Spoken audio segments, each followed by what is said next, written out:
મિત્રો આપણે છેલ્લે અટકાયું હતું ત્યાંથી આગળ વધારીએ. સ્વાધ્યાયના દાખલા 11 થી આપણે અત્યારે આગળ વધવું છે. રકમમાં તમે જોઈ શકો છો ડોપલર અસર રિલેટેડ દાખલો છે. એક તારામાં હાઇડ્રોજન દ્વારા ઉત્સર્જિત 6563 એંગસ્ટ્રોમની એચ આલ્ફા રેખા 15 એંગસ્ટ્રોમ જેટલી રેડ શિફ્ટ થયેલી જણાય છે. મિત્રો આ વાત તમને હજી બરાબર પાક્કી નહીં મગજમાં બેસે. એચ આલ્ફા એટલે હાઇડ્રોજન પરમાણુમાં આપણે આવું ભણશું અને પછી જે પાઠ મારે ભણાવો છે એમાં જ આવશે મિત્રો. જે તે પરમાણુમાં ઇલેક્ટ્રોન એક કક્ષામાંથી બીજી કક્ષામાં સંક્રાંતિ કરે, આપણે જેવું તેવું જોયું હતું. જો એ વધુ ઉર્જાવાળી કક્ષામાંથી ઓછી ઉર્જાવાળી કક્ષામાં સંક્રાંતિ કરે તો ઉર્જાનું ઉત્સર્જન કરે. આ ઉર્જા જે વિકિરણ સ્વરૂપે છે એ વિકિરણની આ તરંગ લંબાઈ છે. હવે તારામાંથી અહીં સુધી પહોંચે, તારો એટલે તારામાંથી તું એમ નહીં, સ્ટાર, ત્યારે એ 15 એંગસ્ટ્રોમ જેટલી રેડ શિફ્ટ થયેલ જણાય છે. તમને ખ્યાલ છે હવે રેડ શિફ્ટ થવું એટલે ઉત્સર્જિત તરંગ લંબાઈ 6563 એંગસ્ટ્રોમ, એને રેડ શિફ્ટ અનુભવવી એટલે રકમમાં આપ્યા મુજબ 15 એંગસ્ટ્રોમ જેટલો એમાં વધારો થાય છે. રેડ શિફ્ટ છે એટલે વધારો, બ્લુ શિફ્ટ હોત તો ઘટાડો. ખબર છે તમને, થિયરીમાં આપણે આ વાત જોઈ છે બરાબર. તો આ રેડ શિફ્ટ તરફ ખસે છે એમ બોલાય. એટલે તરંગ લંબાઈમાં થતો ફેરફાર 15 એંગસ્ટ્રોમ જેટલો છે. તો તારાની પૃથ્વીથી દૂર જવાની ઝડપનો અંદાજ શોધો. મિત્રો વાત તમને ખબર છે કે તારો આપણાથી દૂર જતો હોય કે આપણા તરફ આવતો હોય તો તારામાંથી ઉત્સર્જિત થતી તરંગ લંબાઈ કરતા અહીં હું કે તમે અવલોકનકાર છીએ તો એના દ્વારા અનુભવાતી આવૃત્તિ અથવા અનુભવાતી તરંગ લંબાઈ માં વધારો કે ઘટાડો થાય છે. આને જ ડોપલર અસર કહેતા હતા. તો અત્યારે તમને આપણે ડેટામાં લેમ્બડા આપી દીધું છે, ડેલ્ટા લેમ્બડા આપી દીધું છે. ડોપલર અસરનું સૂત્ર હતું તરંગ લંબાઈમાં થતો ફેરફાર, આ સૂત્ર દ્વારા મળે છે. ડેલ્ટા લેમ્બડા છેદમાં lambda equal to minus VR by C. આપણે વેગ શોધવાનો છે, પૃથ્વીથી દૂર જવાની ઝડપ, વેગ. તો એને કરતા બનાવી દઈએ, કિંમત મૂકી દઈએ મિત્રો, જ્યાં સી પ્રકાશનો શૂન્યાવકાશ કે હવામાં ઝડપ 3 × 10⁸.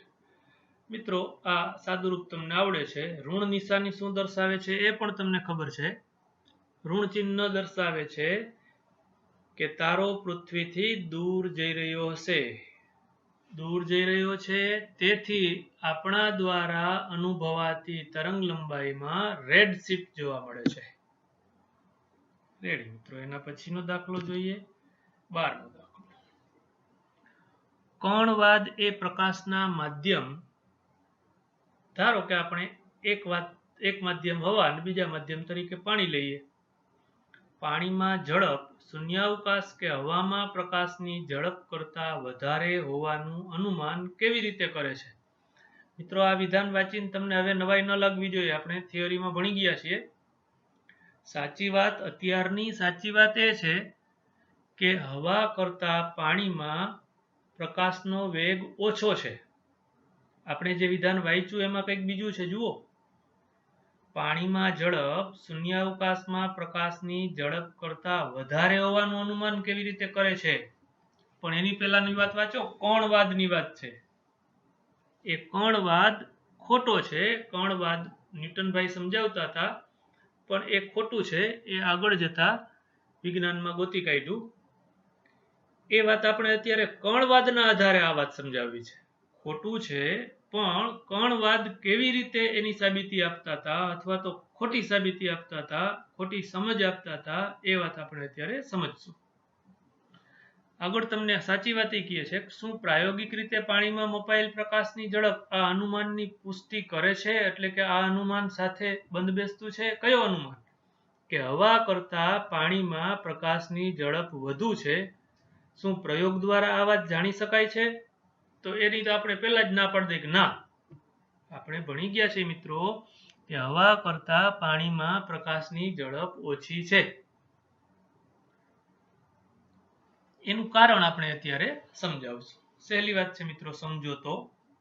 આકૃતિમાં નજર નાખો. ધારો કે આ પાણી, આ હવા અને આ XY એને આપણે બોલીએ છીએ હવા પાણી આંતરપૃષ્ઠ. આ બિંદુ પાસે પ્રકાશનું કિરણ V1 જેટલા વેગથી આપાત થાય છે. પાતળામાંથી ઘટ માધ્યમમાં ગયું, લંબ તરફ વાંકું વળ્યું. આ બધી તમને પાકી ખબર છે. આ દાખલામાં નવી વાત આ મિત્રો કે જ્યારે કણવાદ એમ કહે છે કે જ્યારે ઘટ માધ્યમ અને પાતળા માધ્યમને છૂટી પાડતી સપાટી, આપણી આકૃતિમાં XY, એના પર પ્રકાશના સૂક્ષ્મ કણો અથડાય.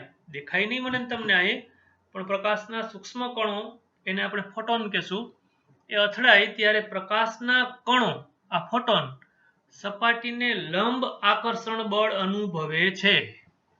સમજજો મિત્રો. ધારો કે હું તમારી સામે પોઇન્ટર રાખું છું એ બિંદુએથી,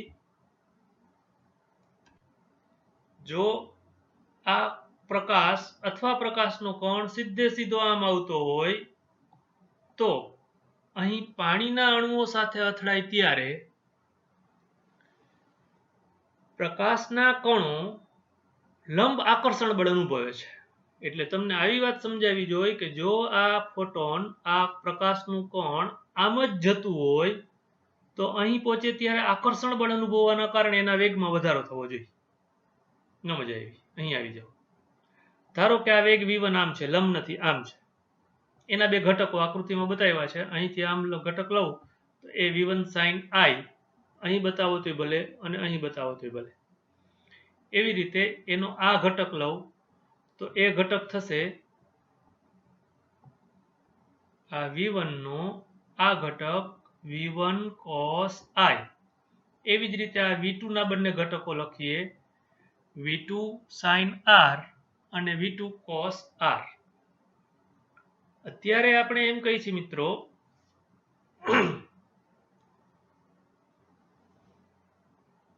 કે આમ જ્યારે આ ગતિ કરતો હોય ત્યારે એના આ શિરોલંબ ઘટકમાં આકર્ષણ બળ લાગે છે, એટલે આ ઘટકમાં ફેરફાર થાય છે.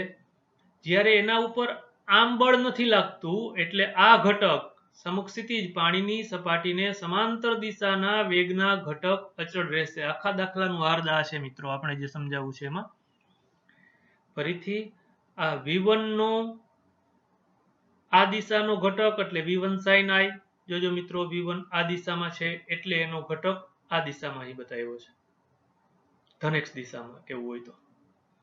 એવી રીતે આ V2 નો આ દિશાનો ઘટક આ દિશામાં V2 sin R વડે દર્શાવ્યો છે.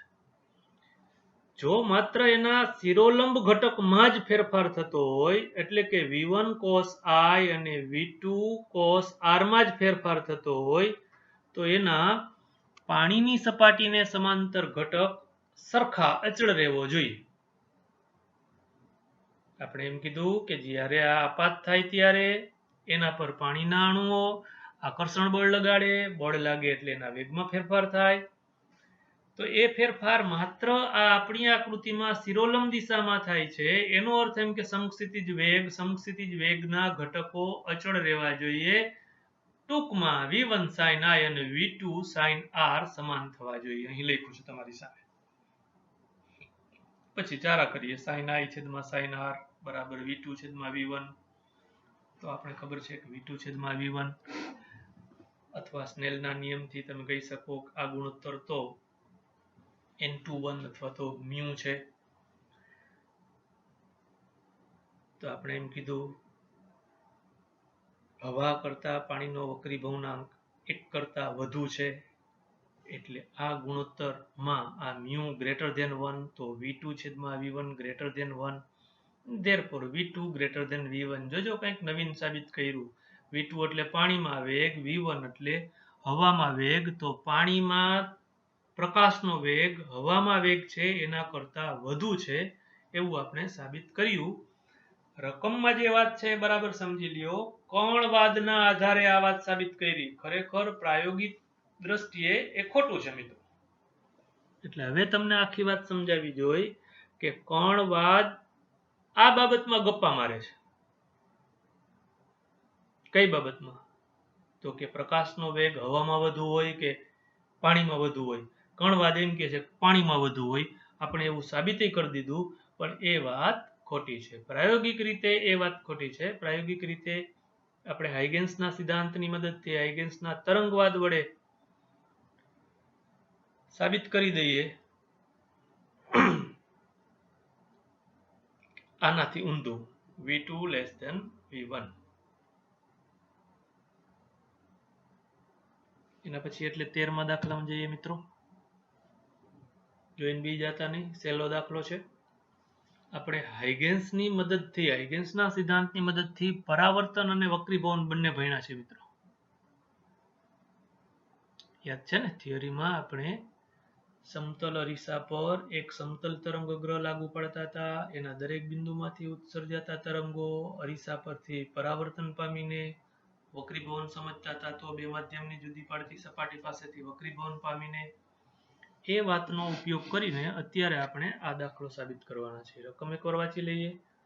તમે પુસ્તકમાં ભણી ગયા કે કેવી રીતે હાઇગેન્સનો સિદ્ધાંત પરાવર્તન અને વક્રીભવનના નિયમો તરફ દોરી જાય છે. આનો અર્થ એમ આપણે ભણ્યા મિત્રો. તમને યાદ છે પરાવર્તન સમજાવવામાં I બરાબર E આપાત કોણ, E કયો કે R કયો, ટૂંકમાં આપાત કોણ અને પરાવર્તન કોણ સમાન મૂલ્યના હોય છે એવું સાબિત કર્યું હતું. એવી રીતે વક્રીભવન સમજાવવા માટે સ્નેલનો નિયમ સાબિત કર્યો હતો હાઇગેન્સના સિદ્ધાંતની મદદથી. આગળ રકમમાં આ જ સિદ્ધાંતનો ઉપયોગ કરી એક સમતલ અરીસાથી અરીસાની સામે રાખેલ બિંદુવત પદાર્થના આભાસી પ્રતિબિંબનું અરીસાથી અંતર અરીસાથી વસ્તુ અંતર જેટલું જ હોય છે તેમ સાબિત કરો. મિત્રો મને તમને ખબર તો છે જ કે સમતલ અરીસાની મોટવણી 1 છે. સમતલ અરીસામાં આભાસી પ્રતિબિંબ મળે છે. સમતલ અરીસામાં વસ્તુ અંતર અને પ્રતિબિંબ અંતર એક સરખું હોય છે. અરીસાની સામે આપણે જેટલા અંતરે ઊભા રહી અરીસાની અંદર એટલા જ અંતરે પ્રતિબિંબ મળે છે. આ વાત આપણે અત્યારે હાઇગેન્સના સિદ્ધાંતની મદદથી સાબિત કરવું છે. સહેલું છે મિત્રો. ગણિતનો થોડો ઉપયોગ કરીને સાબિત કરશું. બરાબર ધ્યાન આપજો. આ XY સમતલ અરીસો છે. આ O વસ્તુ છે, ઓબ્જેક્ટ. આપણે અત્યારે સમજાવવાના છે કે એનું પ્રતિબિંબ I અહીં રચાય છે. I ફોર ઇમેજ પ્રતિબિંબ અહીં રચાય છે. જોજો મિત્રો આ બિંદુવત વસ્તુ O ગણું તો એમાંથી ઉત્સર્જાતા હાઇગેન્સના સિદ્ધાંત પ્રમાણે ગૌણ તરંગો ગતિ કરતા કરતા કરતા જોજો હું તમને T1, T2, T3 ત્રણ સમયની વાત કરવાનો છું. ધારો કે T1 બરાબર 0 સમયે અહીંથી ગોળાકાર ગૌણ તરંગોનું ઉત્સર્જન શરૂઆત થઈ. T2 સમયે આ રેડ કલર બતાવ્યો છે એ O ને કેન્દ્રમાં રાખીને OR અથવા OP અથવા OQ ત્રિજ્યાનું એક વર્તુળ દોરીએ. એ વર્તુળ ગૌણ તરંગ છે. એ ગૌણ તરંગનો તરંગગ્ર અત્યારે RPQ તમને બતાવેલ છે. એને હું મજા આવે એટલે T2 સમય કહું છું. મિત્રો આ તરંગગ્ર પરના દરેક કોણ સ્વયં સ્વતંત્ર ગૌણ ઉદ્ગમ તરીકે વર્તી પોતાનામાંથી ગોળાકાર ગૌણ તરંગોનું ઉત્સર્જન ચાલુ જ છે, ચાલુ જ છે, ચાલુ જ છે. જોજો આ OR અથવા આ OA આ જે ગોળાકાર ગૌણ તરંગગ્ર છે એને લંબ છે. બે એકબીજાને લંબ છે એમ બોલાય કે આ જો આ QPR આવું એક વર્તુળ લઉં, ગોળાકાર ગૌણ તરંગ લઉં તો આ એને લંબ છે. એને આપણે કિરણ કહેતા હતા. કિરણ છે એ તરંગગ્રને લંબ હોય એવી વાત. એવી જ રીતે અહીં બોલું તો OQ પણ આ તરંગગ્રને લંબ છે અથવા તરંગગ્ર OQ ને લંબ છે. હા મિત્રો તો T1 બરાબર 0 સમયે O બિંદુ પાસેથી શરૂઆત થઈ. T2 બરાબર T2 સમયે તરંગગ્ર RPQ સ્વરૂપે છે. હવે શું થશે મિત્રો?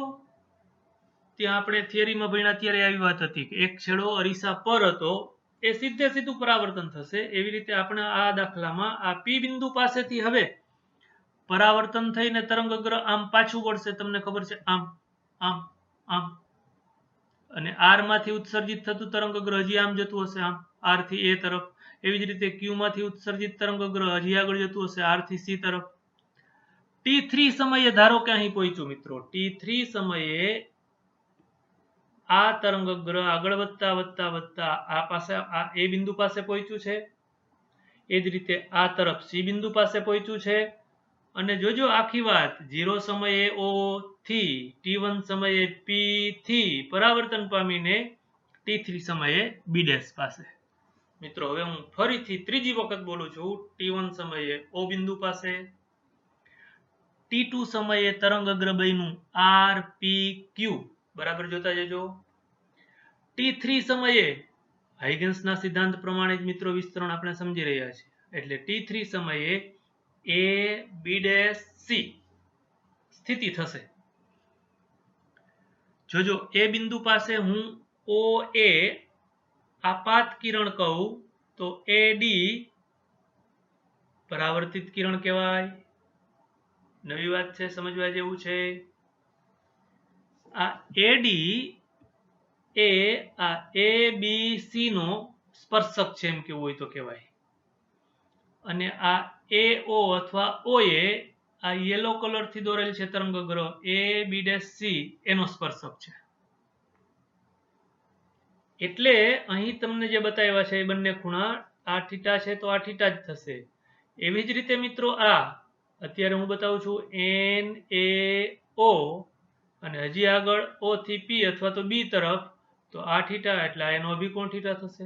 એવી જ રીતે મિત્રો તમને અહીં NAD થીટા છે તો એવી જ રીતે આ ખૂણો પછી એને AIB કયો તો ભલે PIA કયો તો ભલે આ થીટા છે એટલે આ થીટા થશે. મિત્રો મારી સાથે બરાબર ચાલજો અને તમે આમાં લખેલ છે એમાં જોશો તોય સમજાઈ જશે સીધું જ.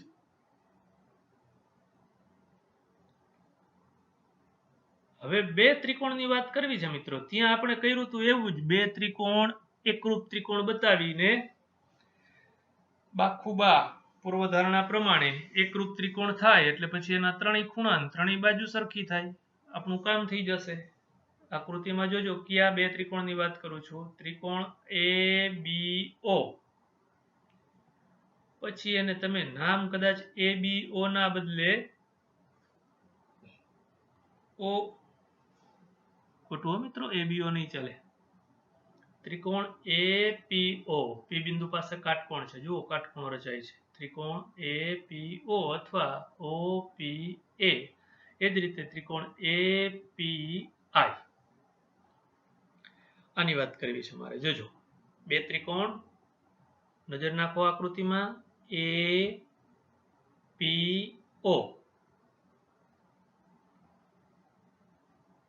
અને બીજો ત્રિકોણ API.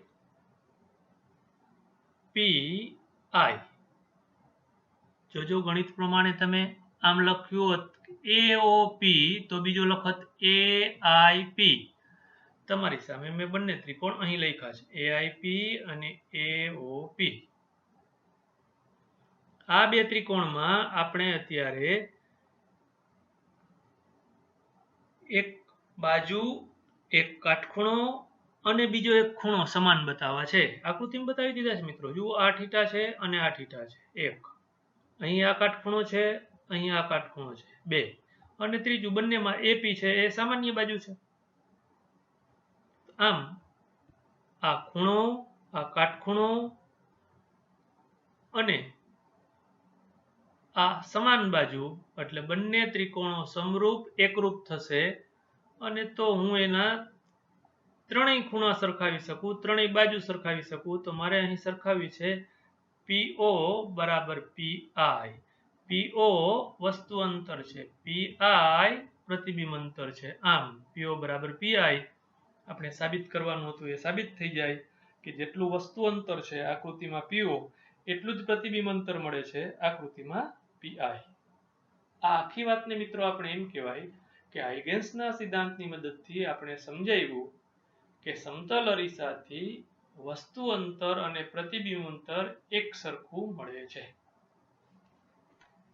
એના પછી એટલે 14મા દાખલામાં જઈએ.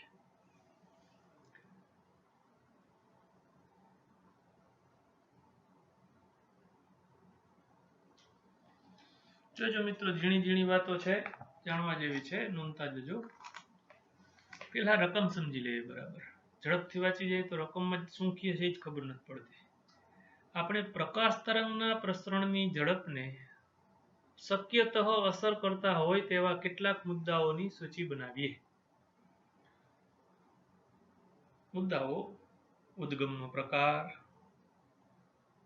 તરંગ પ્રસરણની દિશા, તરંગનું ઉદ્ગમ કરે છે, તરંગનું ઉત્સર્જન કરે છે એ ઉદ્ગમની અથવા તો એને નોંધે છે અવલોકનકારની ગતિ,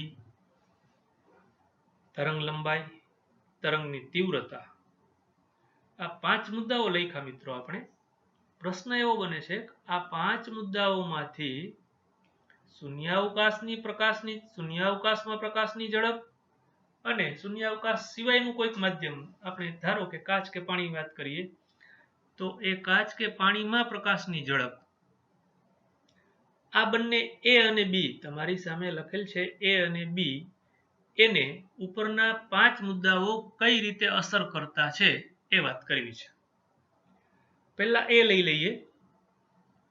પ્રશ્ન એ એટલે તમારો આવો બને છે મિત્રો: શૂન્યાવકાશમાં પ્રકાશની ઝડપ, આ ઝડપ પર, તમને યાદ છે આપણે નોંધ્યું છે શૂન્યાવકાશમાં પ્રકાશની ઝડપ c બરાબર 3 × 10⁸ મીટર પ્રતિ સેકન્ડ.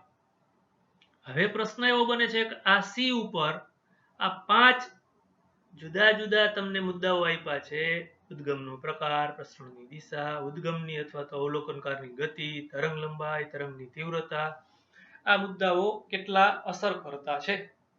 મિત્રો આપણે શરૂઆતમાં જેમ બોલ્યા કે શૂન્યાવકાશમાં પ્રકાશની ઝડપ c બરાબર 3 × 10⁸ મીટર પ્રતિ સેકન્ડ બરાબર અચળ, તો એના પર આ 5 મુદ્દા પૈકી એકય મુદ્દો અસર કરતા નથી, એકય પરિબળ અસર કરતા નથી. અચળાંક છે મિત્રો, આપણે એને સાર્વત્રિક અચળાંક તરીકે નોંધ્યું છે.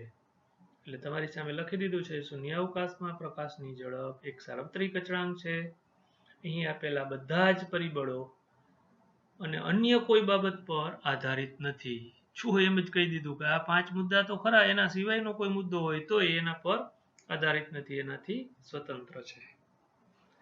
હા મિત્રો, એટલે હવે તમને બીજો પ્રશ્ન સમજાય કે બીજો પ્રશ્ન શું છે, તો કે શૂન્યાવકાશમાં પ્રકાશની ઝડપ તો ઉપરના પરિબળો પર આધારિત નથી. જે તે માધ્યમમાં, ધારો કે કાચ અથવા પાણીમાં, પ્રકાશની ઝડપ આ ઉપરના 5 પરિબળોની અસર શું થાય છે એ ચકાસવાનું છે, એ કહેવાનું છે. તમારી સામે જવાબમાં જોતા જજો મિત્રો, આપણે એક પછી એક લેતા જઈએ. બી એટલે જે તે માધ્યમમાં પ્રકાશની ઝડપનો આધાર, આ એકડો લખ્યો છે એટલે રકમમાંથી ઉદ્ગમનો પ્રકાર. તમારો પ્રશ્ન આમ બને છે: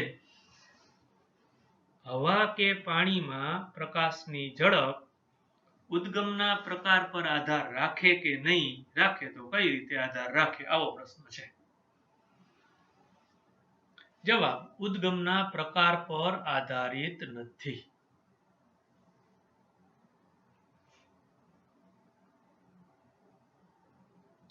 સમજીએ. પાણીમાં સૂર્યમાંથી આવતા પ્રકાશના તરંગો ગતિ કરતા હોય તો એની ઝડપ, પાણીની અંદર એક લેમ્પ સળગાવીએ એટલે ઉદ્ગમનો પ્રકાર બદલાયો. પહેલા ઉદ્ગમ તરીકે સૂર્ય લીધો, હવે એક લેમ્પ લીધો, હવે બીજો એક લેમ્પ લઈએ તો આ ઉદ્ગમ બદલાવીએ તો પાણીની અંદર જે વેગ છે મિત્રો, એ વેગ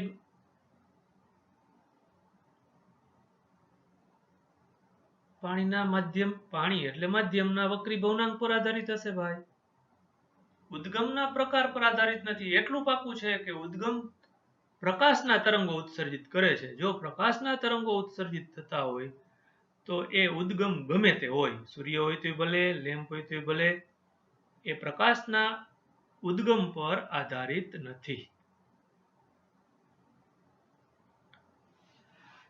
જાણ માટે એનું કારણ આમ સમજાવે છે કે માધ્યમમાં પ્રકાશના તરંગની ઝડપ એ માધ્યમમાં પ્રસરણ પામતા માધ્યમના ગુણધર્મો પર આધારિત છે.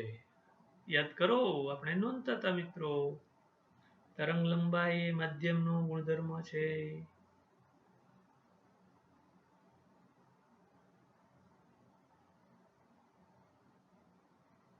બીજો પ્રશ્ન એમાં બી માં બીજું, બી એટલે માધ્યમમાં પ્રકાશની ઝડપનો આધાર બગડવું એટલે પ્રસરણ દિશા પર રહેલો છે.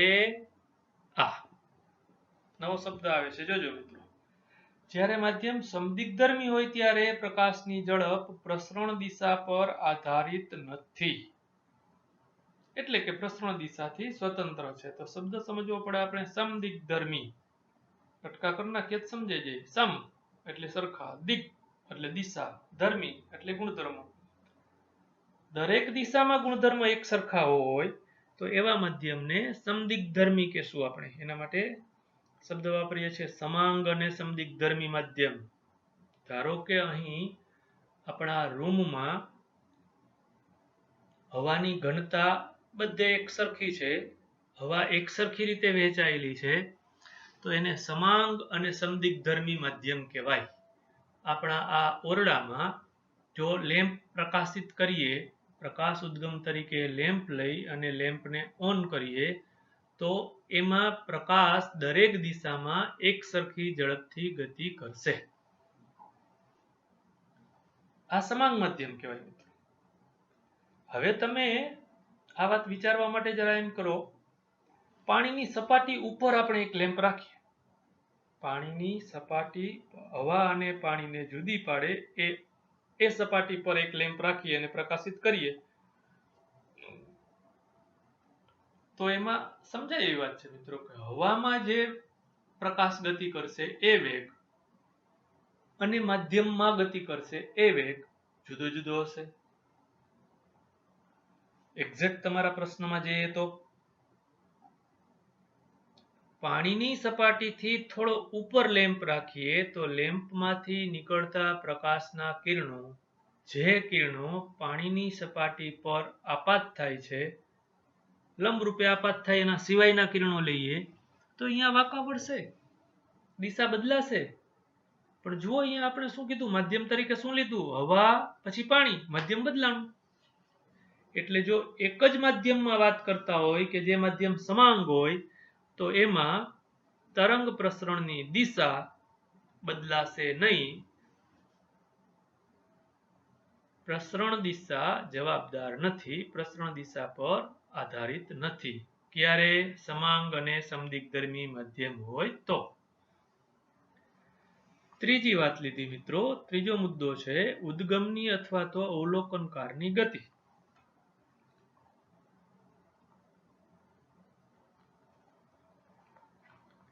માધ્યમમાં પ્રકાશની ઝડપ માધ્યમની સાપેક્ષે ઉદ્ગમની ગતિ પર આધારિત નથી. બરાબર જોજો મિત્રો, એનાથી ઊંધું. તેમાંના અવલોકનકારની ઝડપ પર આધારિત છે, ઉદ્ગમની ગતિ પર આધારિત નથી. પણ જે તે માધ્યમમાં અવલોકનકાર છે એ અવલોકનકારની ઝડપ પર આધાર રાખે છે. આના પછીના દાખલામાં આ મુદ્દો આપણે નોંધશું. ત્યાં આપણે ધ્વનિ અને પ્રકાશ બેયની સરખામણી કરવાના છે. જોજો, ડોપલર અસર જેવી વાત ગણી શકાય, કહી શકાય. ચોથો મુદ્દો મિત્રો તમને પૂછે છે કે માધ્યમમાં પ્રકાશની ઝડપનો આધાર ચોથો એટલે તરંગ લંબાઈ પર રહેલો છે. હા, ખબર છે આપણે, વેગ v = f લેમ્બડા. હવે તરંગ ઉત્સર્જિત થઈ ગયા પછી એની આવૃત્તિ તો બદલાવાની નથી, એટલે જો તરંગ લંબાઈ વધુ તો વેગ v બરાબર f લેમ્બડા, એમાં f અચળ તો v ચલે છે લેમ્બડા, એટલે મોટી તરંગ લંબાઈ તો વેગ વધુ, નાની તરંગ લંબાઈ તો વેગ ઓછો. આમ તરંગ લંબાઈ પર જે તે માધ્યમમાં પ્રકાશની ઝડપ આધાર રાખે છે. અને છેલ્લે મુદ્દો તમને કહે છે મિત્રો કે જે તે માધ્યમમાં પ્રકાશની ઝડપ, છેલ્લો મુદ્દો એટલે તરંગની તીવ્રતા ઉપર આધાર રાખે છે. ના મિત્રો, આપણે એમ કહેશું શૂન્યાવકાશમાં પ્રકાશની ઝડપ પ્રકાશની તીવ્રતાથી સ્વતંત્ર છે. મિત્રો ખાલી જાણ માટે નોંધી શકાય, ખૂબ જ મોટી તીવ્રતા હોય તો એના પર અસર કરે છે. આપણે આમ જ જવાબ આપશું આપણી કક્ષાએ તો ચાલશે, પણ ખૂબ મોટી તીવ્રતાને બાદ કરતા માધ્યમમાં પ્રકાશની ઝડપ તીવ્રતા પર આધારિત નથી. પરફેક્ટ જવાબ એમ આપવો જોઈએ. એના પછી એટલે 15મો દાખલો લઈએ મિત્રો. પછીનો 15મો દાખલો જોઈએ મિત્રો. ધ્વનિ તરંગો માટે બે પરિસ્થિતિ આવી આપી છે. એકમાં ઉદ્ગમ સ્થિર છે અને અવલોકનકાર ગતિમાં છે. બીજી પરિસ્થિતિમાં એનાથી ઊંધું ઉદ્ગમ ગતિમાં છે અને અવલોકનકાર સ્થિર છે.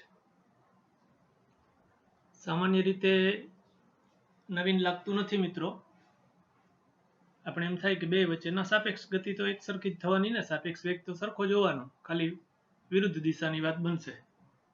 પણ મિત્રો જોજો જરા, માધ્યમથી અને તરંગો કયા પ્રકારના છે એનાથી ફેર પડશે. આપણો પ્રશ્ન છે કે પેલા ધ્વનિ તરંગો માટે આ બે પરિસ્થિતિઓ માટે આવૃત્તિના ફેરફારનું સૂત્ર થોડુંક જુદું પડે છે, પરંતુ શૂન્યાવકાશમાં પ્રકાશ તરંગો માટે આ બંને પરિસ્થિતિઓમાં ડોપલર અસર માટેના સૂત્રો એક સમાન જ માલુમ પડે છે. આવું શા માટે તે સમજાવો. અહીં સુધીની વાત સમજીએ મિત્રો, પ્રશ્નને સમજીએ. તો પ્રશ્ન એવો છે કે પહેલા આ બે સ્થિતિમાં ધ્વનિ તરંગો માટેની આપણે ડોપલર અસરની વાતો કરીએ, અને પછી શૂન્યાવકાશમાં આ બે પરિસ્થિતિમાં પ્રકાશના તરંગો માટે ડોપલર અસરની વાતો કરીએ, અને પછી ત્રીજી વાત આવે છે પ્રકાશ શૂન્યાવકાશના બદલે જે તે માધ્યમમાં ગતિ કરતો હોય ત્યારે આ સૂત્રો સમાન હશે કે અલગ હશે. એ આ ત્રણ વાત આપણે કરવાની છે મિત્રો. પહેલી વાત, ધ્વનિ તરંગોના પ્રસરણ માટે માધ્યમની જરૂર છે. આપણે ભણ્યા છે મિત્રો, શૂન્યાવકાશમાં ધ્વનિ તરંગો ગતિ કરી શકતા નથી, પ્રસરણ પામી શકતા નથી, એટલે કે ધ્વનિ તરંગોને યાંત્રિક તરંગો છે. આ ધ્વનિ તરંગોનું પ્રસરણ સ્થિતિસ્થાપક માધ્યમમાં જ થઈ શકે છે. એટલે આપણે બે સ્થિતિ આપી છે, સ્થિર ઉદ્ગમ અને અવલોકનકાર ગતિમાં, અને બીજું અવલોકનકાર સ્થિર હોય અને ઉદ્ગમ ગતિમાં હોય. આ બે સ્થિતિમાં ધ્વનિની આવૃત્તિમાં થતો ફેરફાર શોધવા માટેનું ડોપલર સૂત્ર થોડુંક જુદું પડશે, કારણ બંને કિસ્સાઓમાં થતી સાપેક્ષ ગતિ જુદી જુદી છે. એક વાત એટલે આપણે એક વાત કઈ જોઈ તો કે ધ્વનિ તરંગોના પ્રસરણ માટે માધ્યમની જરૂર હોવાથી આ બંને કિસ્સા માટે ડોપલર સૂત્ર જુદું જુદું છે. એનું કારણ સાપેક્ષ ગતિ જુદી પડે છે એટલે. બીજી વાત, પ્રકાશના તરંગો બિનયાંત્રિક તરંગ છે.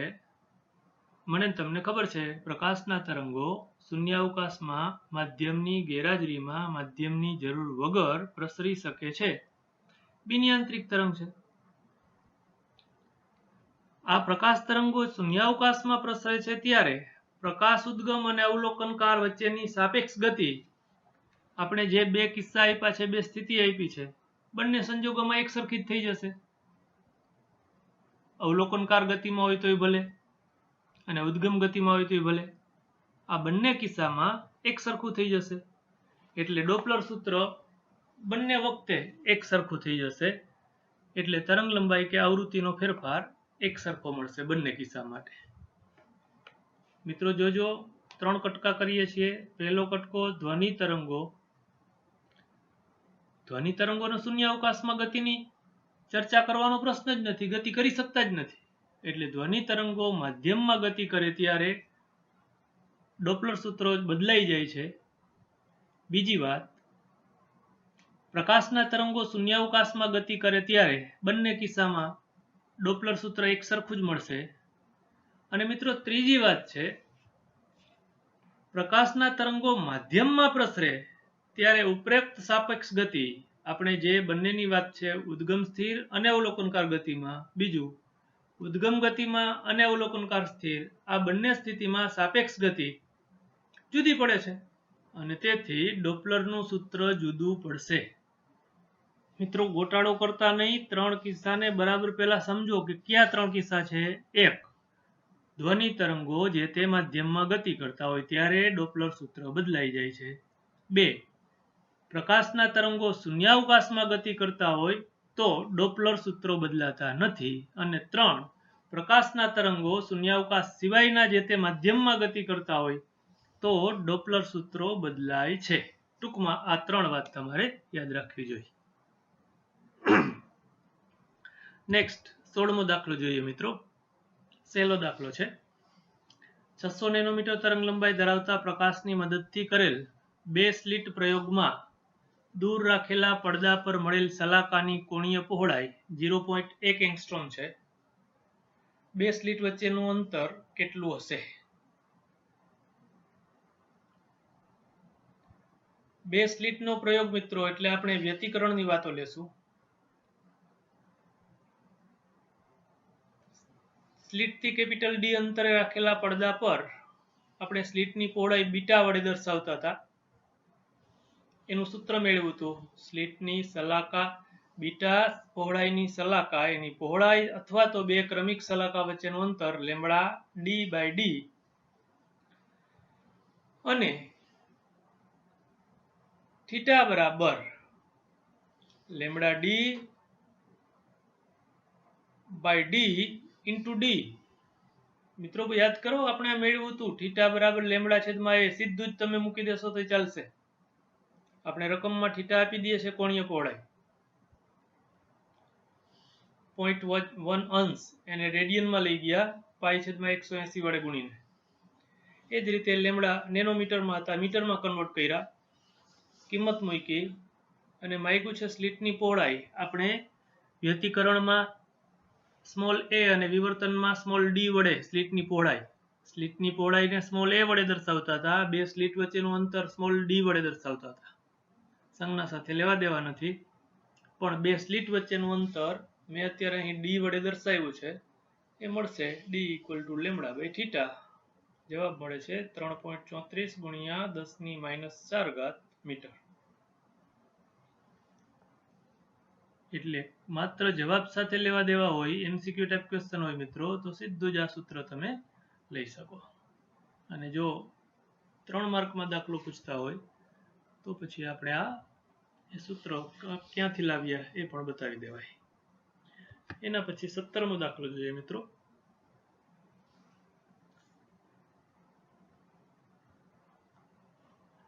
આપણે એક પછી એક 5 વિભાગ લઈએ. એક સ્લિટથી થતા વિવર્તન પ્રયોગમાં સ્લિટની પહોળાઈ મૂળ પહોળાઈ કરતાં બમણી કરવામાં આવે છે. આ કેવી રીતે મધ્યસ્થ વિવર્તન પટ્ટાની જાડાઈ અને તીવ્રતાને અસર કરશે? શુદ્ધ ગુજરાતીમાં એને સમજીએ તો આપણે સ્લિટની પહોળાઈમાં ફેરફાર કરીએ તો એની અસર વિવર્તનમાં મધ્યસ્થ અધિકતમની પહોળાઈ અને એની તીવ્રતાને શું અસર કરશે? વધશે, ઘટશે, અચળ રહેશે? એવી રીતે આપણે જવાબ આપવાનો છે. તો ખબર છે મિત્રો, આપણે વિવર્તનમાં મધ્યસ્થ અધિકતમની પહોળાઈ 2 લેમ્બડા ડી બાય ડી, સીધો જ સંબંધ દેખાય છે. કેપિટલ ડી ના સમપ્રમાણમાં, લેમ્બડાના સમપ્રમાણમાં અને સ્મોલ ડી ના વ્યસ્ત પ્રમાણમાં. આપણી રકમમાં કહીએ છે સ્લિટની પહોળાઈ બમણી કરવામાં આવે છે. એટલે આપણા આ સૂત્રમાં ડી ની જગ્યાએ 2d મૂકીએ તો સીધી જ વાત છે. વિવર્તનની પહોળાઈ સ્મોલ ડી ની જગ્યાએ 2d મૂકીએ એટલે વિવર્તનની પહોળાઈ અડધી થઈ જશે. એક વાત. બીજું, એ મધ્યસ્થ અધિકતમની તીવ્રતામાં શું ફેરફાર થશે એવો પ્રશ્ન છે મિત્રો. સ્લિટ અડધી કરી દેશું તો એમાંથી પસાર થતો પ્રકાશ અડધો થઈ જશે. એની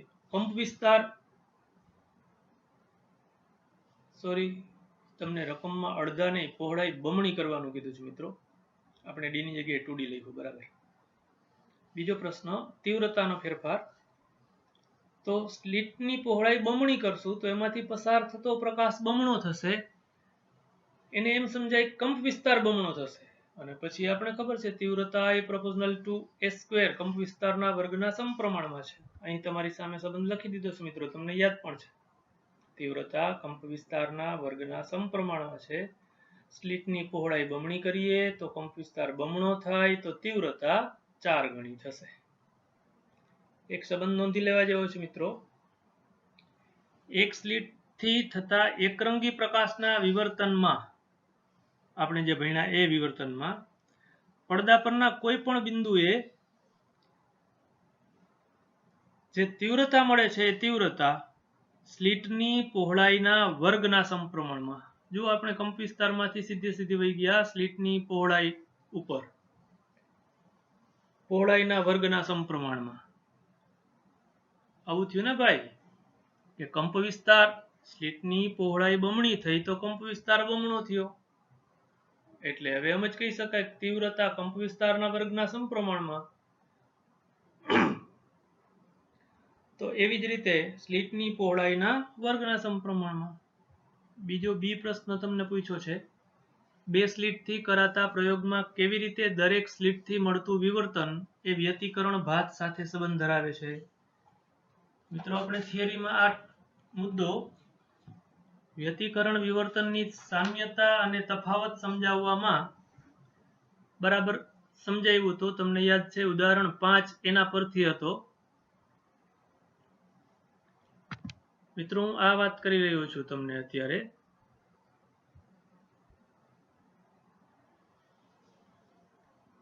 આમાં વ્યતિકરણ વિવર્તન બંને સલાકાઓ બતાવવાનો પ્રયત્ન કર્યો છે. આ એન્વોલોપ કવર છે એ વિવર્તન સલાકા મધ્યસ્થ અધિકતમ છે, એની અંદર આ વ્યતિકરણ સલાકાઓ દર્શાવેલી છે મિત્રો. ત્યારે આ શબ્દોમાં નોંધો તો આપણો પ્રશ્નનો જવાબ આ રીતે જ આપી શકશું. બે સ્લિટના પ્રયોગમાં આપણે નોંધવું જોઈએ કે પડદા પરની ભાત શું છે, તો કે પડદા પરની ભાત દરેક સ્લિટ અથવા છિદ્રને કારણે મળતા એક સ્લિટ વિવર્તનના સંપાતીકરણના કારણે અને બે સ્લિટથી મળતા વ્યતિકરણના કારણે છે. આ રીતે પડદા પર જે ભાત મળે છે એ ભાતને આપણે આ આકૃતિ વડે સમજાવી શકીએ. બે સ્લિટથી મળતી વ્યતિકરણ ભાત હકીકતમાં તો મિત્રો આ તમારી સામે લખેલું છે એને આ રીતે પણ બોલી શકાય, બંને સ્લિટના સ્વતંત્રપણે મળતી વિવર્તન ભાતનું સંપાતીકરણ છે. આ હકીકત આ તમારી સામે આકૃતિ છે એમાં દર્શાવી છે. આપણે જે મધ્યસ્થ અધિકતમનું આ મુખ્ય એન્વોલોપ કવર બતાવું છું એ વિવર્તન ભાતના મધ્યસ્થ અધિકતમની પહોળાઈમાં કેટલી વ્યતિકરણ સલાકાઓ મળે એનો આધાર યાદ છે તમને D/A અહીં લખી રાખ્યું છે. આ ગુણોત્તર પર રહેલો છે. આ સ્મોલ d છે એ સ્લિટની પહોળાઈ છે, સોરી એ છે એ સ્લિટની પહોળાઈ છે અને d એ બે ઉદ્ગમો અથવા તો બે સ્લિટ વચ્ચેનું અંતર છે. એના પછીનું આપણે ફરીથી આપણા દાખલામાં જઈએ.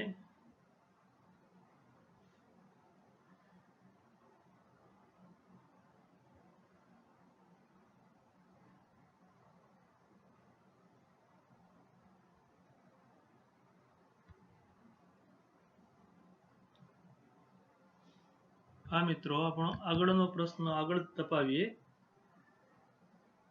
એટલે કે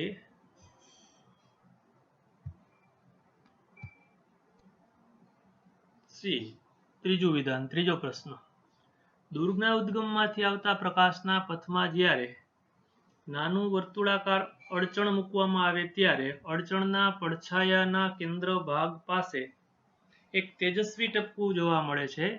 સમજાવો શા માટે. મિત્રો આ વાતને આમ સમજો, દૂરથી આવતા સમાંતર કિરણોની વચ્ચે આપણે એક લેન્સ મૂક્યો હોય, લેન્સ એટલે તમને ખબર છે ગોળ.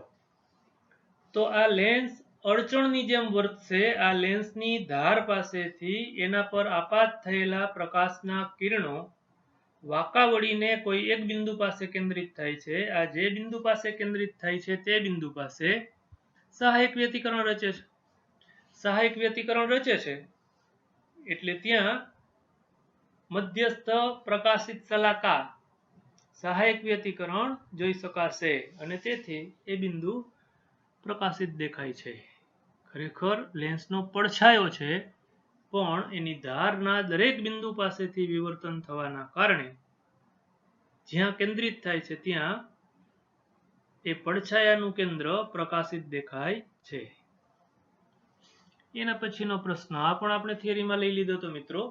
10 મીટર લાંબા રૂમમાં, અહીં લાંબાને બદલે ખરેખર ઊંચાની લખવાની જરૂર છે. બે વિદ્યાર્થીઓ 7 મીટરના વિભાગ પાડતી દિવાલથી અલગ કરેલા છે.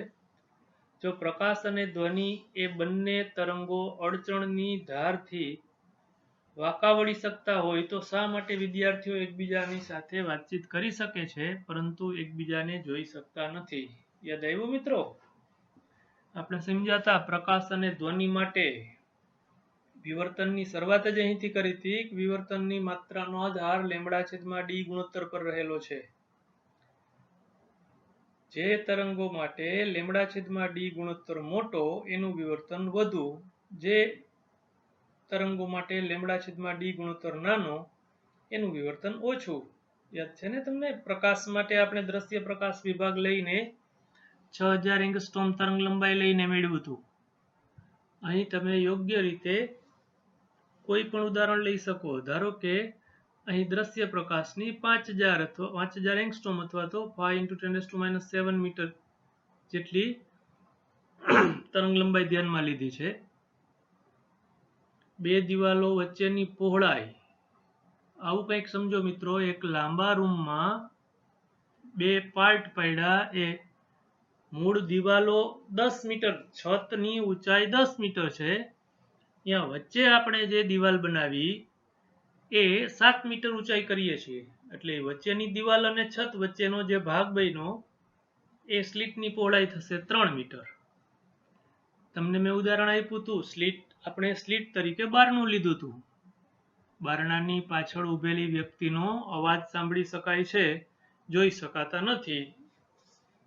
આપણે આ જ લેમ્બડા/d ગુણોત્તરથી જ સમજાવ્યું હતું મિત્રો.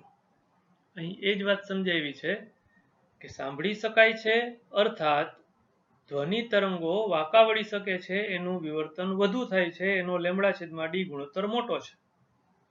એની સાપેક્ષે પ્રકાશના તરંગો માટે લેમ્બડા/d ગુણોત્તર નાનો છે, એટલે જોઈ શકતા નથી અથવા તો દ્રશ્ય પ્રકાશના તરંગો વાંકા વળતા નથી. અને આ દાખલાનું છેલ્લું વિધાન સમજીએ. કિરણ પ્રકાશ વિજ્ઞાન એ પૂર્વધારણા પર આધારિત છે કે પ્રકાશ સુરેખામાં ગતિ કરે છે. વિવર્તન અસરો આ પૂર્વધારણાનું ખંડન કરે છે.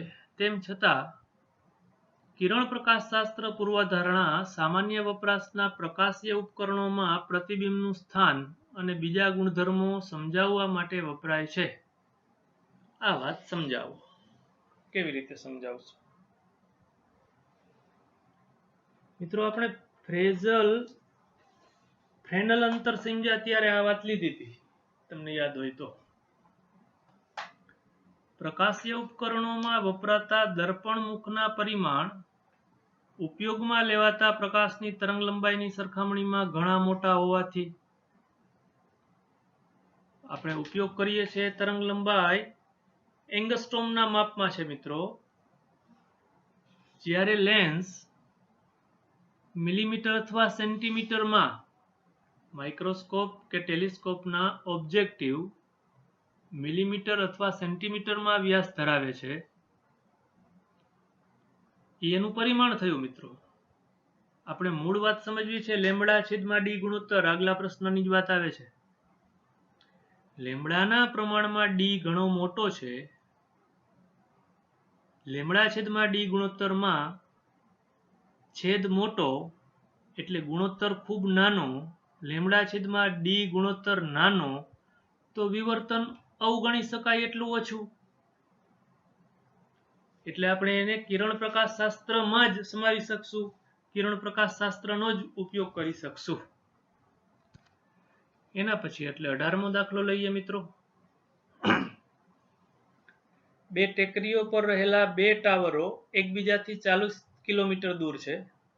તેમને જોડતી રેખા બરાબર વચ્ચે આવેલી ટેકરીની 50 મીટર ઉપરથી પસાર થાય છે. અહીં જુઓ તો મિત્રો, આકૃતિમાં જુઓ એટલે આ વાત તરત સમજાઈ જશે. એક આ ટેકરી ઉપરનો ટાવર છે, બીજી સામેની ટેકરી પરનો ટાવર આ છે. એ બંને વચ્ચેનું અંતર અહીં જોઈ શકાય છે 40 કિલોમીટર છે. આ બંને ટાવરને જોડતી રેખા કહું તો બંને વચ્ચે આ એક એવી ટેકરી છે કે જે ટેકરીની ઊંચાઈ, ટેકરીની ટોચ અને આ રેખા વચ્ચેનું અંતર 50 મીટર છે. મિત્રો, આ 50 મીટરને આપણે સ્લીટની પહોળાઈ તરીકે લેશું. ફરીથી રકમ, બે ટેકરીઓ પર રહેલા બે ટાવરો એકબીજાથી 40 કિલોમીટર દૂર છે. તેમને જોડતી રેખા બરાબર વચ્ચે આવેલી ટેકરીની 50 મીટર ઉપરથી પસાર થાય છે. નોંધપાત્ર વિવર્તન અસરો સિવાય બે ટાવરો વચ્ચે મોકલી શકાય તેવા રેડિયો તરંગોની સૌથી વધુ તરંગ લંબાઈ કેટલી હશે? ફરીથી એની એ જ વાત આવે છે મિત્રો, λ/d વધુ તો વિવર્તન વધુ. આપણે અત્યારે અહીં વિવર્તન થવા દેવું નથી, વિવર્તન અસરો ટાળવી છે, તો λ/d ગુણોત્તર ઘટાડવો જોઈએ. એ વિવર્તન અસરો ઓછામાં ઓછી અથવા તો વિવર્તન અસરો નિવારી શકાય એના માટે આપણે તરંગ લંબાઈ વધુમાં વધુ કેટલી વાપરી શકીએ, કેટલી તરંગ લંબાઈના તરંગોનો ઉપયોગ કરી શકીએ, આવો પ્રશ્ન છે મિત્રો. આપણે મૂળ ફ્રેનલ ડિસ્ટન્સ, ફ્રેનલ અંતરથી જ, એના કન્સેપ્ટથી જ આ પ્રશ્નને સોલ્વ કરશું.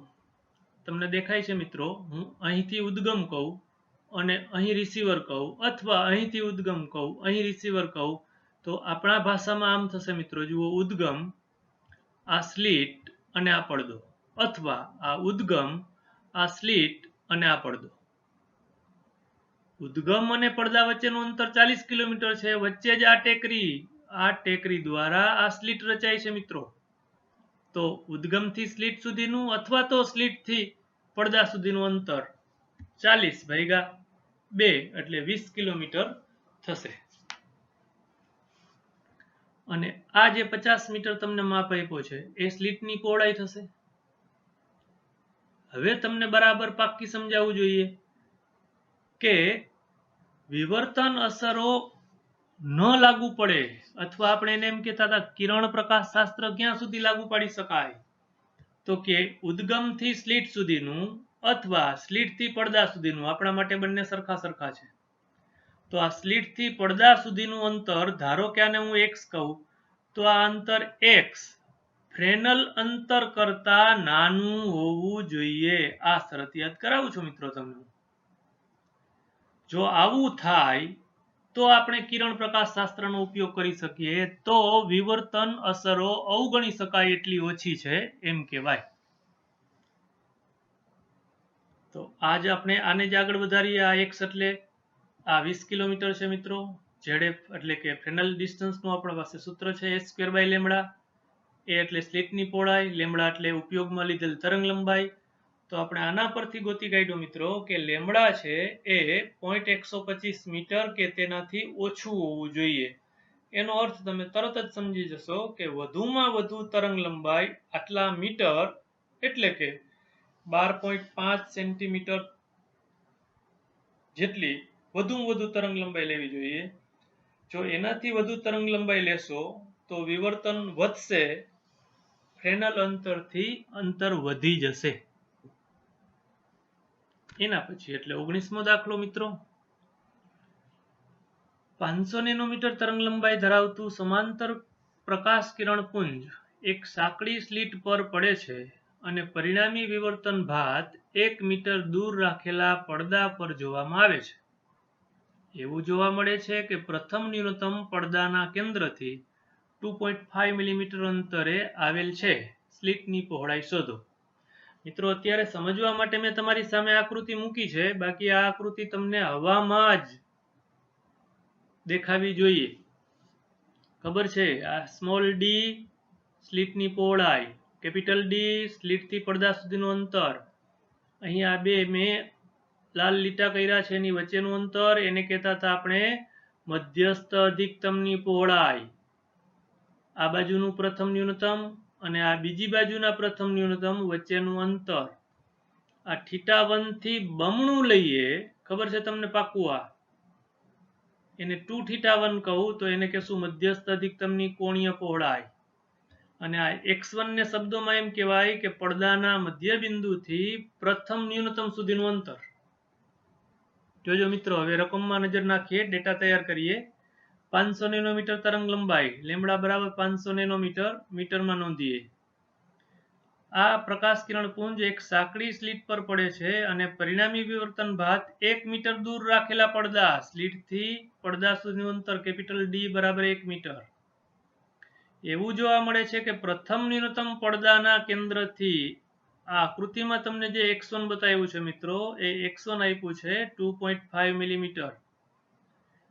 આ બિંદુ પાસે પ્રથમ ક્રમનું ન્યૂનતમ રચાય છે એ વાત નોંધવા માટે આપણે n બરાબર 1 પહેલા ક્રમનું અને ન્યૂનતમ, ભૂલ ન થાય એટલે કૌંસમાં લખી રાખીએ ન્યૂનતમ, એ 2.5 મિલીમીટર મીટર કરી નોંધ્યા છે એટલા અંતરે છે. પતી ગયું મિત્રો. મેં રકમ વાંચી ત્યાં સુધી તમારા મનમાં દાખલો ગણાઈ ગયો હશે. એનમાં ક્રમના ન્યૂનતમ માટેની શરત આપણે પી બિંદુ કહેતા હતા. પડદા પરના કોઈ પી બિંદુ પાસે પહેલું, બીજું, ત્રીજું, ચોથું, પાંચમું એનમાં ક્રમની ન્યૂનતમ રચાય તો તે બિંદુનું અંતર મધ્યસ્થ શલાકાથી અથવા પડદાના મધ્ય બિંદુથી પહેલું, બીજું, ત્રીજું જે તે ન્યૂનતમનું અંતર xn = n lambda d by d યાદ છે. અને તો આપણે પહેલા ન્યૂનતમ સુધીનું જોઈ છે એટલે x1 = lambda d by small d, ગોટાળો કરતા નહીં, શોધવાનું છે. સ્લિટની પહોળાઈ સ્મોલ d ને કરતા બનાવી દઈએ, lambda d by x1, lambda capital d અને x1 સ્પષ્ટ આપ્યા છે. જવાબ મળશે 0.2 મિલીમીટર. આગળ વધીએ મિત્રો. 20મો દાખલો. દાખલામાં તમને બે વાતો આપી જ પૂછી છે, એ અને બી એમ કરીને. પહેલા પ્રશ્નની વાત કરીએ.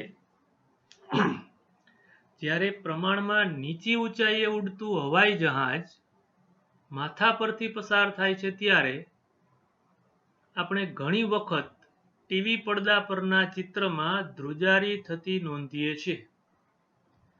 આની શક્ય સમજૂતી આપો.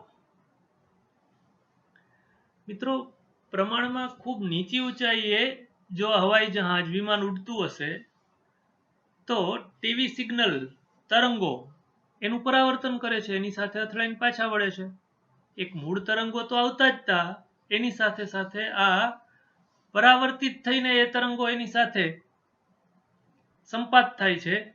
એની અસર ચિત્રમાં ધ્રુજારી સ્વરૂપે જોવા મળે છે મિત્રો. ખરેખર સીધા જે સિગ્નલ, જે તરંગો આવતા હતા તે અને પરાવર્તિત થઈને આવ્યા, વિમાન સાથે અથડાઈને પરાવર્તિત પામ્યા, એ સીધા સિગ્નલ અને પરાવર્તિત સિગ્નલ વચ્ચે વ્યતિકરણ થાય છે. એ વ્યતિકરણની અસર પડદા પર ચિત્રમાં ધ્રુજારી સ્વરૂપે જોઈ શકાય છે. બીજી વાત મિત્રો, જોજો, જાણવા જેવું છે. તમે પુસ્તકમાં શીખી ગયા છો તેમ તરંગના સ્થાનાંતર માટેના રેખીય સંપાતપણાનો સિદ્ધાંત એ વિવર્તન અને વ્યતિકરણ ભાતોના તીવ્રતા વિતરણ માટેનો આધાર છે. આપણે શરૂઆત જ કરી હતી મિત્રો, વ્યતિકરણ વિવર્તન સમજ્યા ત્યારે. વ્યતિકરણની સમજ જ એમ આપી હતી કે કોઈ બિંદુ પાસે બે કે તેથી વધારે તરંગો આપાત થાય તો તે બિંદુ પાસે જોવા મળતી પરિણામી અસર, એને વ્યતિકરણ કહેવાય. તરત આગળ વાત વધ્યા હતા કે બે કે તેથી વધારે તરંગો આપાત થાય તો તે બિંદુ પાસે પરિણામી અસર આપાત થતા દરેક તરંગોના સ્થાનાંતરના સદિશ સરવાળા જેટલી હોય છે, આવી વાત લેતા હતા. આપણે એને રેખીય સંયોજન સ્વરૂપે એનો ઉકેલ બનશે એમ કહેતા હતા. બે તરંગોના કારણે સ્થાનાંતર y1 અને y2 હોય તો આપણે એને સદિશ સરવાળો કહેતા હતા. સંપાતપણાનો નિયમ આ પ્રમાણે દર્શાવતા હતા. આ સંપાતપણાનો સિદ્ધાંત રેખીય પ્રકાશશાસ્ત્રમાં જ લાગુ પડે છે મિત્રો. જોજો, નવી વાત છે. આ સંપાતપણાનો સિદ્ધાંત માત્ર રેખીય પ્રકાશશાસ્ત્ર એમાં જ લાગુ પાડી શકાય છે કે જેમાં સંપાત થતા તરંગોની તીવ્રતાઓ પ્રમાણમાં ઓછી હોય છે. ખૂબ ઊંચી તીવ્રતા વાળા પ્રકાશ માટે આ વાત લાગુ પાડી શકાતી નથી. સંપાતપણાના સિદ્ધાંતની આ મર્યાદા છે. અને છેલ્લો દાખલો મિત્રો, 21મો દાખલો. એક સ્લિટ વિવર્તન ભાત મેળવતી વખતે આપણે નોંધ્યું કે n લેમ્બડા એ ખૂણાઓ આગળ તીવ્રતા શૂન્ય થાય છે. યાદ આવ્યું ને મિત્રો? લેમ્બડા છેદમાં એ, 2 લેમ્બડા છેદમાં એ, 3 લેમ્બડા છેદમાં એ, આ બિંદુ પાસે આટલા ખૂણાઓ રચતા હોય એ બિંદુઓ પાસે તીવ્રતા શૂન્ય થાય છે. આ વાત સ્લિટને યોગ્ય ભાગમાં વહેંચીને તીવ્રતાની થતી આ નાબૂદી દ્વારા આનું વ્યાજબીપણું દર્શાવો. તીવ્રતા શૂન્ય થાય છે, વિનાશક વ્યતિકરણ રચાય છે. વિનાશક વ્યતિકરણ ને આપણે એના બદલે અહીં વિવર્તનની વાતો કરીએ છીએ, એટલે એમ કહીએ કે પહેલું, બીજું, ત્રીજું nમા ક્રમનું ન્યૂનતમ રચાય છે, તીવ્રતા શૂન્ય થાય છે. એ વાત આપણે સ્લિટના n ભાગ કરીને બતાવવાનું છે, સમજાવવાનું છે. આપણે આખી સ્લિટની પહોળાઈ સ્મોલ a લઈએ છીએ. તમને યાદ હોય તો આપણે વિવર્તન સમજ્યા ત્યારે એમ કહેતા હતા કે આ સ્લિટ પરના દરેક બિંદુ એટલા નાના નાના નાના નાના કટકા કરી નાખીએ કે દરેક એક એક બિંદુ એક એક કટકો બને અને દરેક કટકામાંથી સ્વતંત્ર ગૌણ ઉદ્ગમ તરીકે વર્તી પડદા પરના જે તે બિંદુ પાસે આ દરેક વિભાગમાંથી ઉત્સર્જાતા તરંગો આપાત થાય, વ્યતિકરણ રચે અને એની પરિણામી અસર જોઈએ. તો આ એ જેટલી પહોળાઈની, ધારો કે આપણે 1 2 3 4 5 n કટકા કરીએ તો એ દરેક કટકો, ખરેખર આપણે એને બિંદુવત કહેતા હતા, એ કટકાની પહોળાઈ થશે મૂળ પહોળાઈ a ની n મા ભાગની. જો આવા દરેક ભાગ વડે પડદા પરના થીટા વિવર્તન કોણે સ્લિટના સમતલને લંબ દિશા સાથે આ દરેક વિભાગમાંથી ઉત્સર્જાતા તરંગો થીટા વિવર્તન કોણે શૂન્ય તીવ્રતા મળતી હોય તો સ્વાભાવિક રીતે જ દરેક વડે શૂન્ય મળે છે તો દરેકનો સરવાળો શૂન્ય જ થશે. સ્વાભાવિક રીતે જ સમગ્ર સ્લિટ વડે તે બિંદુએ શૂન્ય તીવ્રતા જ મળશે. એટલે આપણું મૂળ સૂત્ર આપણે તાર્યું હતું, હમણાં દાખલામાં ઉપયોગ કર્યો, થીટા ઇક્વલ ટુ લેમ્બડા છેદમાં a. અહીં દરેક નાની નાની નાની નાની સ્લિટને a' પહોળાઈ કીધી છે તો થીટા ઇક્વલ ટુ લેમ્બડા છેદમાં a'. અહીં હમણાં જ કીધું આપણે કે a' ઇક્વલ ટુ a/n, એટલે n લેમ્બડા બાય a. આ nમા ક્રમના ન્યૂનતમ માટેનો વિવર્તન કોણ દર્શાવે છે એ જ આપણે અહીં દર્શાવવાનું છે. સારું મિત્રો, આ રીતે આપણે ટેક્સનું કામ પૂરું કર્યું. ઓપ્ટિક્સ બંને પાઠ બરાબર પૂરા થયા. હવે એમાં કાંઈ તકલીફ હોય તો મને ફોન કરીને પણ તમે પૂછી શકશો. બાકી બરાબર અભ્યાસ કરજો મિત્રો. બાકી રૂબરૂ મળશું ત્યારે વધુ ડિટેલમાં નીટ માટે કે જે ચર્ચા કરવાની છે એ આગળ વધશું.